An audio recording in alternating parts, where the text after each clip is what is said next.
WhatsApp YouTube it's me Damboy guys.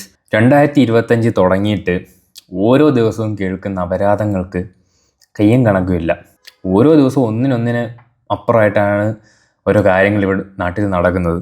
ഇന്നിപ്പോൾ കോഴിക്കോട് മുക്കത്ത് ഒരു ഹോട്ടൽ ജീവനക്കാരെ ഒരു യുവതിയെ ഹോട്ടൽ ഉടമയും അവിടുത്തെ വർക്ക് ചെയ്യുന്ന ഒന്ന് രണ്ട് ആളുകളും കൂടെ ചേർന്നിട്ട് പീഡിപ്പിക്കാൻ ശ്രമിച്ച് ആ കുട്ടി ആ ലോഡ്ജിൻ്റെ മണ്ടയ്ക്ക് ഒന്ന് ചാടി ഇപ്പോൾ ഹോസ്പിറ്റലൈസ്ഡ് ആണ്. ആൻഡ് ആ കുട്ടി എടുത്തൊരു വീഡിയോ ഇപ്പോൾ ഫുള്ള് വൈറലായിട്ടുണ്ട് ന്യൂസിലും കാര്യങ്ങളിലൊക്കെ ആയിട്ട്. ഇവന്മാർ ഉപദ്രവിക്കാൻ വരുമ്പോൾ അലറി വിളിച്ച് ഓടുന്ന ഭയങ്കര ഡിസ്റ്റർബിങ് ആയിട്ടുള്ളൊരു വീഡിയോ ആണ് അത്. ഞാനത് കണ്ടപ്പോൾ ആ അലറി വിളിക്കുന്ന കേട്ടിട്ട് ഭയങ്കര ഡിസ്റ്റർബ്ഡ് ആവുന്നുണ്ട്. ആ കുട്ടി തന്നെ ഉപദ്രവിക്കരുത് വിട് എന്നൊക്കെ പറഞ്ഞ് അലറി വിളിക്കുന്നത് കേൾക്കുമ്പോൾ അത് കണ്ടിരിക്കാൻ ഭയങ്കര ബുദ്ധിമുട്ടാവുന്നുണ്ട്. എന്തായാലും നമുക്ക് ആ ന്യൂസ് ആദ്യം കേൾക്കാം, അത് കഴിഞ്ഞിട്ട് ഞാൻ ആ ക്ലിപ്പ് കാണിച്ചു തരാം.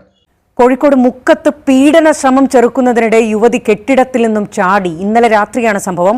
ലോഡ്ജിലെ ജീവനക്കാരിയായ യുവതിയെ ലോഡ്ജ് ഉടമയും ജീവനക്കാരുമാണ് പീഡിപ്പിക്കാൻ ശ്രമിച്ചതെന്നാണ് മൊഴി. സുഹൈൽ അഹമ്മദ് ചേരുന്നുണ്ട്. സുഹൈൽ, ഞെട്ടിക്കുന്ന ഒരു വാർത്തയാണ്. യുവതിയുടെ ആരോഗ്യസ്ഥിതി എന്താണ്? മറ്റു വിവരങ്ങൾ?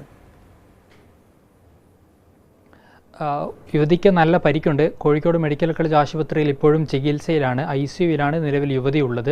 29-കാരിയാണ്. കഴിഞ്ഞ 3 മാസമായി മുക്കത്തെ ഈ ഒരു സ്വകാര്യ ലോഡ്ജിലാണ് ജോലി ചെയ്യുന്നത്.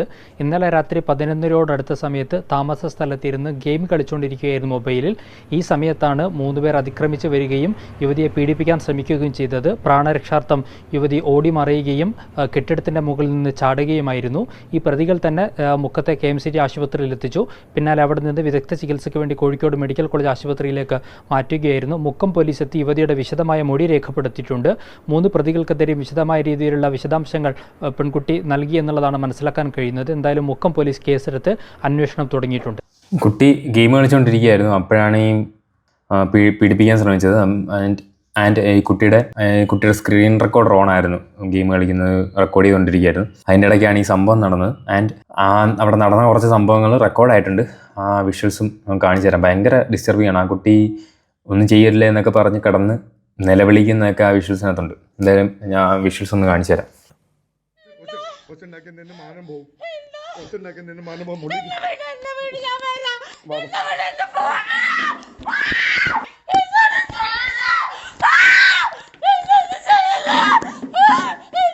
ഞാൻ അങ്കിളാണ്, പേടിക്കണ്ട. അങ്കിൾ നിന്നെ സംസാരിക്കാന്ന്. ഒച്ചുണ്ടാക്കി നിന്നെ മാനം പോവും. ഒച്ചുണ്ടാക്കി നിന്നെ മാനം പോവും.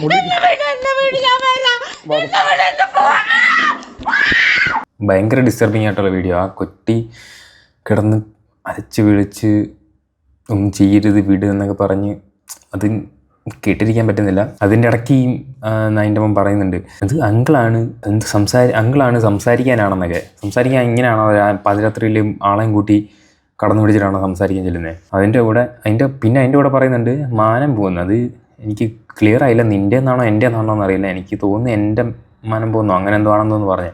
നാണോ മാനം ഉള്ളവനാണെങ്കിൽ ഇമ്മാതിരി തന്തയിലാമ ഒരിക്കലും കാണിക്കത്തില്ലായിരുന്നു. ഇതൊക്കെ കണ്ടിട്ട് തന്നെ പേടിയായിരുന്നു. ഇക്കാലത്ത് എങ്ങനെയാണ് വിശ്വസിച്ച് പെൺപിള്ളേർ ജോലിക്കാണെങ്കിലും പഠിക്കുകയാണെങ്കിലും മറ്റു സ്ഥലത്തോട്ടൊക്കെ പോകുന്നത്?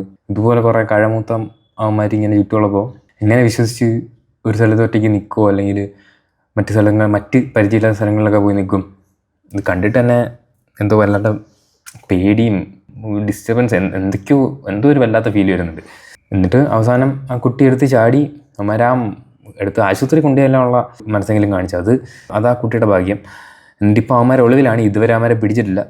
ഇനി കുട്ടിയുടെ ബന്ധു ന്യൂസുകാരോട് പറഞ്ഞ കുറച്ച് കാര്യങ്ങളുണ്ട്, അതുകൂടെ നമുക്ക് കേൾക്കാം.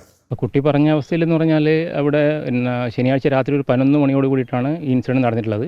അതിന് മുന്നേ 8:45 കൂടിയിട്ട് കുട്ടി വീട്ടിലേക്ക് കോൾ ചെയ്തിട്ടുണ്ടായിരുന്നു. അപ്പോൾ അതിനകത്ത് നമുക്ക് സംശയിക്കപ്പെടുന്നതായിട്ടുള്ള യാതൊരു സൂചന അതിനകത്തുണ്ടായിരുന്നില്ല. ഹാപ്പി ആയിരുന്നു അവൾ. അതിനുശേഷം ഒരു 11 മണിയോട് കൂടിയിട്ടാണ് ഇൻസിഡൻറ്റ് നടന്നത്. പക്ഷേ നമ്മളിത് അറിയുന്നത് രാവിലെ ഒരു 3:15 കൂടിയിട്ടാണ്.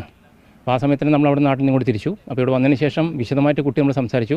അവൾ സംസാരിക്കാൻ പറ്റുന്ന അവസ്ഥയിലായിരുന്നു. പക്ഷേ ബോഡിയൊക്കെ ഇഞ്ചോർഡായിരുന്നു. മീൻസ് ഒരു എല്ല് പൊട്ടിയിട്ടുണ്ടായിരുന്നു. പിന്നെ സ്പൈൻ നെട്ടലിന് ബുദ്ധിമുട്ടുണ്ടായിരുന്നു. പിന്നെ യൂറിൻ ട്യൂബൊക്കെ ഇട്ടില്ല ആ അവസ്ഥയിലായിരുന്നു അവിടെ കിടക്കുന്നത്. പക്ഷേ അവൾ നന്നായി സംസാരിച്ചു. അതേസമയത്ത് അവൾ തന്നെ ഒരുപാട് തെളിവുകൾ നമ്മൾ മുന്നിൽ തരുകയും ചെയ്തു. ഒരാഴ്ച മുന്നേ തന്നെ ഇയാളുടെ സ്വഭാവം മാറി തുടങ്ങി. അപ്പോൾ തന്നെ ഏകദേശം ചെറിയൊരു സൂചന അവൾ അമ്മയോടൊക്കെ പറഞ്ഞിട്ടുണ്ടായിരുന്നു. പക്ഷേ നമുക്കിത് വിശ്വസിക്കാൻ പറ്റാത്തൊരവസ്ഥയായിപ്പോയി. പക്ഷേ നമ്മൾ കൺമുന്നിൽ ഇതുപോലുള്ള വീഡിയോസും മുഴുവൻ ചാറ്റുകളും ഓഡിയോസും മുഴുവൻ അവളുടെ കയ്യിലും ഫോണിലും നമ്മുടെ കയ്യിലും എല്ലാം അവൈലബിൾ ആയിട്ടുണ്ട്. അപ്പോൾ കേസിൻ്റെ അനുസരിച്ചിട്ട് നമ്മൾ ഓരോന്നായിട്ട് നമ്മൾ സബ്മിറ്റ് ചെയ്യും.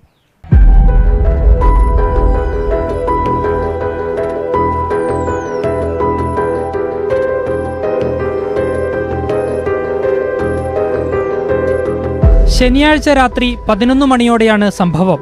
ഹോട്ടലിനു സമീപത്തെ താമസ സ്ഥലത്തായിരുന്നു പെൺകുട്ടി. വനിതാ സഹപ്രവർത്തകർ അവധിയിലായിരുന്നതിനാൽ തനിച്ചായിരുന്നു യുവതി. ഈ നേരത്താണ് ഹോട്ടൽ ഉടമ ദേവദാസ്, റിയാസ്, സുരേഷ് എന്നിവർക്കൊപ്പമെത്തി ഉപദ്രവിക്കാൻ ശ്രമിച്ചതെന്നാണ് യുവതി മുക്കം പോലീസിന് മൊഴി നൽകിയത്. പ്രതികളിൽ നിന്ന് രക്ഷപ്പെടാനാണ് പെൺകുട്ടി കെട്ടിടത്തിൽ നിന്ന് ചാടിയതെന്ന് ബന്ധു വ്യക്തമാക്കി. 40 മണിക്കൂറോളം കഴിഞ്ഞു. പക്ഷേ ഇതുവരെയും 3 പ്രതികളെയും കിട്ടിയതായിട്ട് എൻ്റെ അറിവിലില്ല. ഒരു വിശ്വാസം നേടിയെടുത്തിരുന്നു അവളിൽ നിന്ന്. ബന്ധുവാണ്, നമ്മളെ അച്ഛനെ പോലെയാണ്. അച്ഛനെ പോലെയാണ് പോലും. സ്വന്തം അച്ഛനെ പോലെ കാണുന്ന ഒരു വ്യക്തി ചെയ്യുന്ന പ്രവൃത്തികളാണ് ഈ തന്തയില്ലാത്തവൻ കാട്ടിക്കൂട്ടിയത്. സ്വന്തം അച്ഛനെ പോലെയാണെന്നാണ് പറഞ്ഞതെന്നൊക്കെ. ഒരാഴ്ച മുന്നേ തന്നെ ഇയാളുടെ സ്വഭാവം മാറി തുടങ്ങി. അപ്പോൾ തന്നെ ഏകദേശം ചെറിയൊരു സൂചന അവളെ അമ്മയോടൊക്കെ പറഞ്ഞിട്ടുണ്ടായിരുന്നു. 3 മാസമായി മുക്കത്തെ ഹോട്ടലിലെ ജീവനക്കാരിയാണ്. ഇതിനിടെ യുവതിയുടെ വിശ്വാസ്യത നേടിയെടുത്ത ഹോട്ടൽ ഉടമ വാട്സാപ്പ് വഴി മോശം സന്ദേശങ്ങൾ അയച്ചിരുന്നതായി ബന്ധു വിശദീകരിച്ചു. ഡിജിറ്റൽ തെളിവുകൾ കൈവശമുണ്ടെന്നും അവകാശപ്പെട്ടു. മുഴുവൻ ചാറ്റുകളും ഓഡിയോസും മുഴുവൻ അവളുടെ കയ്യിലും ഫോണിലും നമ്മുടെ കയ്യിലും എല്ലാം അവൈലബിൾ ആയിട്ടുണ്ട്. ഫോൺ വാങ്ങിച്ചു കൊടുത്തിട്ട് അത് സാലറിയിൽ നിന്ന് അത് ഗിഫ്റ്റ് കൊടുത്തു എന്നാണ് പറഞ്ഞത്. പിന്നീട് പറഞ്ഞത് സാലറിയിൽ നിന്ന് കട്ട് ചെയ്യുന്നൊക്കെ പറഞ്ഞു. പിന്നെ ഈ ഇഷ്യൂ തുടങ്ങി ആയതിനു ശേഷം ആ കുട്ടി ആ ഫോൺ തിരികെ കൊടുത്തു. അതൊക്കെ ചാറ്റിൽ കൃത്യമായിട്ട് പറയുന്നുണ്ട്. ഗിഫ്റ്റ് പോലെ ഫോണൊക്കെ കൊടുത്ത് തൻ്റെ വഴിക്ക് കൊണ്ടുവരാന്നൊക്കെ വിചാരിച്ചാവും. പക്ഷെ അതൊന്നും നടക്കാതെ വന്നപ്പോഴാവും സാലറിയിൽ നിന്ന് കട്ട് ചെയ്തോളാം എന്നൊക്കെ പറഞ്ഞ് വിഷയം മാറ്റിയത്. ഹോട്ടൽ ഉടമ ദേവദാസ്, ഒപ്പമുണ്ടായിരുന്ന റിയാസ്, സുരേഷ് എന്നിവരെ പ്രതി ചേർത്ത് മുക്കം പോലീസ് കേസെടുത്തിട്ടുണ്ട്. പ്രതികൾ നിലവിൽ നാട്ടിലില്ല. പെൺകുട്ടിയുടെ വിശദമൊഴി കൂടി രേഖപ്പെടുത്തിയ ശേഷമാകും തുടർ നടപടികളെന്നാണ് പോലീസ് അറിയിക്കുന്നത്.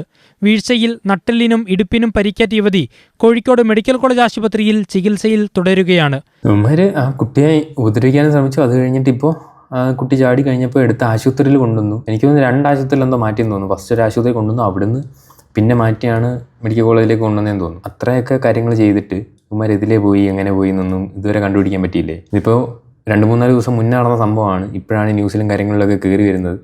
ഇവന്മാർ ഇതുവരെ പിടിക്കാൻ പറ്റിയില്ലെന്ന് പറഞ്ഞു കഴിഞ്ഞാൽ അത് കഷ്ടം തന്നെയാണ്. ഇപ്പോൾ എന്തായാലും കുട്ടിയുടെ റെക്കോർഡിങ്ങും മൊഴിയും പിന്നെ ചാറ്റും കാര്യങ്ങളെല്ലാം ഇപ്പോൾ അവരുടെ കയ്യിലുണ്ട്. എന്തായാലും ഇവന്മാർക്ക് അർഹിക്കുന്ന ശിക്ഷ കിട്ടുമെന്ന് നിങ്ങൾക്ക് തോന്നുന്നുണ്ടോ? ഇവന്മാർ ഒളിവിലാണ്, പിടിച്ചിട്ടില്ല. എത്രയും വേഗം പിടിക്കുമെന്ന് പ്രതീക്ഷിക്കുന്നു. പിടിച്ചു കഴിഞ്ഞാൽ ഇവന്മാർ ജയിലിൽ കൊണ്ടിടും. ജയിലിൽ കൊണ്ടിട്ട് നല്ല ഫുഡും കൊടുത്ത് കുറേ നാൾ വിചാരണ. ഇവന്മാർക്ക് എന്തുമാത്രം ശിക്ഷ കിട്ടാനാണ്?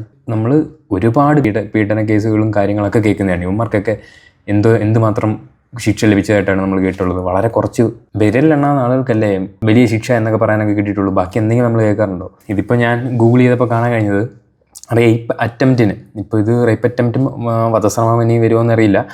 കെട്ടിടത്തിന് മുകളിൽ നിന്ന് വീണാണോ തള്ളിയിട്ടാണോ എന്നൊക്കെ തള്ളിയിട്ട രീതിയിലൊക്കെ വരികയാണെങ്കിൽ വധശ്രമമൊക്കെ വരും. പക്ഷേ റേപ്പ് അറ്റംപ്റ്റിന് ഞാൻ ഗൂഗിൾ നോക്കിയപ്പോൾ കണ്ടത് 7 to 10 years ജയിലിൽ കിടക്കണം വിത്ത് ഫൈൻ. അതാണ് ഞാൻ കണ്ടത്. അപ്പോൾ അത് കഴിയുമ്പോൾ ഇവന്മാർ പുറത്തിറങ്ങും. പിന്നെയും ഇമാതിരി തരവഴിയൊക്കെ കാണിച്ചുകൊണ്ട് നടക്കും ഇവന്മാർ. കിടക്കുന്ന 10 വർഷമാണെങ്കിലോ നല്ല രീതിയിൽ തിന്ന് കൊഴുത്ത് എല്ലാ ദിവസവും ഇറച്ചി മീനും നല്ല പോഷകാഹാരമൊക്കെ കൊടുത്ത് തിന്ന് സുഖിച്ച് അവിടെ കിടക്കും. കുറച്ച് മുന്നേ ഞാൻ ഒരു ന്യൂസിൻ്റെ ഇത് കണ്ടേ ഉള്ളൂ. ജയിലിലെ സൗകര്യങ്ങൾ പോരാ, അത് കൂട്ടാൻ വേണ്ടിയിട്ട് എന്തോ പദ്ധതിയൊക്കെ കൊണ്ടുവരാൻ പോവാണെന്നൊക്കെ. എന്തുവാണ് ഇത്? ഇവന്മാർക്കൊക്കെ ഇതിന് മാത്രം സൗകര്യമൊക്കെ ഉണ്ടാക്കി കൊടുക്കണോ? ഇനിയും സൗകര്യങ്ങൾ ഉണ്ടാക്കി കൊടുക്കണോ? ഇപ്പോൾ ഈ കൊടുക്കുന്നത് പോരാഞ്ഞിട്ട് ഇമ്മാതിരി തന്തയില്ലായ്മ കാണിച്ചിട്ട് അകത്തോടെ ചെല്ലുന്നവന്മാർക്ക് പുറത്തുള്ളതിനേക്കാട്ടിലും സൗകര്യം. ഇപ്പം നമുക്ക് പുറത്ത് സാധാരണ ജനങ്ങൾക്ക് അഫോർഡ് ചെയ്യാൻ പറ്റാത്ത രീതിയിലാണ് ഇവന്മാർക്ക് ഒരു ദിവസം ചോറും ഇറച്ചി മീനും ഒക്കെ കൂടെ അകത്ത് വെച്ച് വിളമ്പി കൊടുക്കുന്നത് ഓരോ ദിവസം. ഇവന്മാർക്കൊക്കെ നല്ല കടുത്ത ശിക്ഷ കൊടുക്കണം. ഇതിപ്പോൾ ഈ കേസിൽ നല്ല സ്ട്രോങ് എവിഡൻസ് കാര്യങ്ങളൊക്കെ ഉണ്ട്. ഇവർക്ക് കിട്ടാവുന്നതിൽ മാക്സിമം ശിക്ഷ തന്നെ കിട്ടണം. ഇവിടെയുള്ള പല നടക്കുന്ന കുറ്റകൃത്യങ്ങൾക്കും അത്ര ആളുകൾക്ക് ആ കുറ്റകൃത്യം ചെയ്യരുത് എന്ന് പേടി തോന്നുന്ന വിധത്തിലുള്ള ശിക്ഷ എങ്ങുമില്ല. അതുകൊണ്ടാണല്ലോ ഇവന്മാർക്കൊന്നും ഒരു പേടിയില്ലാതെ വീണ്ടും വീണ്ടും വീണ്ടും ഈ കുറ്റകൃത്യങ്ങൾ ഇവിടെ നാട്ടിലോ ഒരുപാട് നടക്കുന്നത്. ഇവന്മാർക്കൊന്നും ഒരു പേടിയില്ല. നിയമത്തിനെയോ നിയമം കൊടുക്കുന്ന ശിക്ഷകളിലോ ഒന്നും യാതൊരു പേടിയില്ല. അതുകൊണ്ടാണ് ഈ ദിവസത്തിന് ദിവസം ഇമാതിരി ന്യൂസുകളൊക്കെ നമ്മൾ കേൾക്കുന്നത്. കടുത്ത ശിക്ഷാ നടപടികളിലൊക്കെ കൊണ്ടുവന്നാൽ മാത്രമേ ഇവന്മാർക്കൊക്കെ പേടിയാണ്. ആളുകൾ പേടിക്കണം. ഒരു കുറ്റം ചെയ്യാൻ ചിന്തിക്കുമ്പോൾ അതിനുള്ള ശിക്ഷ പോകാതെ ഇവന്മാർ പേടിക്കണം. അങ്ങനെ ഒരു പേടി ആളുകളുടെ ഉള്ളിൽ വരണം. അങ്ങനെയെങ്കിലും ഈ നാട്ടിൽ നടക്കുന്ന കുറേ കുറ്റകൃത്യങ്ങൾ കുറഞ്ഞ് കിട്ടുമെന്ന് പ്രതീക്ഷിക്കാം. എന്നാലും ഇത് ഭയങ്കര പേടിപ്പെടുത്തുന്ന ഒരു ഇൻസിഡൻ്റ് ആയിപ്പോയി. അതും ആ ന്യൂസ് കേട്ടാൽ നമുക്ക് ഇത്ര എഫക്റ്റ് ലൈക്ക് ആ ഒരു പേടി അല്ലെങ്കിൽ ആ കുട്ടി അനുഭവിച്ച ഒരു അവസ്ഥ നമ്മളിലേക്ക് എത്തില്ലായിരുന്നു. ഇതിപ്പോൾ അതിൻ്റെ ആ സ്ക്രീൻ റെക്കോർഡിങ് അതുകൂടെ കിട്ടിയപ്പോൾ എത്ര ഭീകരമാണ് ആ കുട്ടി അനുഭവിച്ച മാനസികാവസ്ഥ നമുക്ക് നമ്മളിത് അനുഭവിക്കുന്ന പോലെ മനസ്സിലാക്കാൻ പറ്റുന്നുണ്ട്. അത്രയ്ക്ക് പേടി തോന്നുന്നുണ്ട് ആ ക്ലിപ്പ് കാണുമ്പോൾ. എന്തായാലും നിങ്ങളുടെ അഭിപ്രായങ്ങൾ താഴെ കമൻറ്റ് ചെയ്യുക. അടുത്ത വീഡിയോയിൽ കാണാം.